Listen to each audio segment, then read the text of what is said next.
Elieves.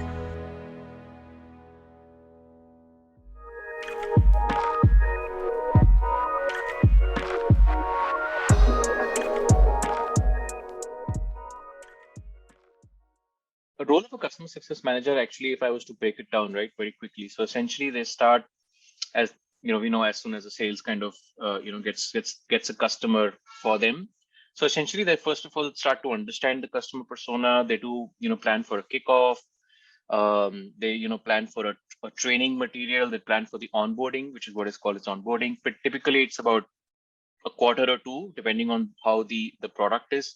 Huge enterprise type of layout rollout. Sorry, for a huge for a very heavy product in terms of APIs and everything, would be about at least 2 quarters. So that's the entire onboarding that the CSM owns.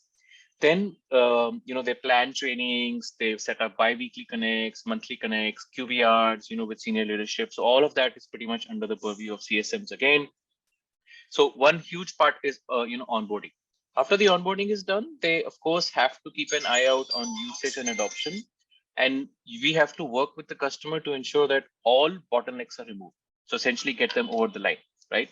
So it's onboarding, adoption and tracking, usage tracking, and then what customer success also ends up doing is that this pretty much takes about 6 to 9 months, or let's say it's a 12-month journey.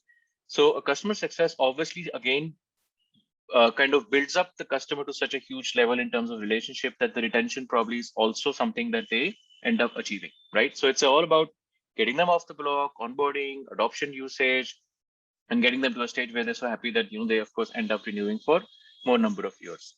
And in specific, like a role for customer success would of course include onboarding, SPOC for all escalations. You're building relationships between customers and the support team. You're doing a lot of case studies nowadays. That's really getting a lot of traction, right? Because you've built your relationship, you can actually get case studies, and that's where you start to work with your marketing team, which is internal. You of course can do a upsell and cross sell. You are doing internal voice of the product. Huge thing which customer success does right now is that they are aware of market intelligence, which other competitor is doing what, and when their customers kind of tell them this is what they are doing, would your product be able to do it? So they become the voice of the customer internally to the product and marketing and engineering, right? So those are like small things, but all the things that a customer success manager does.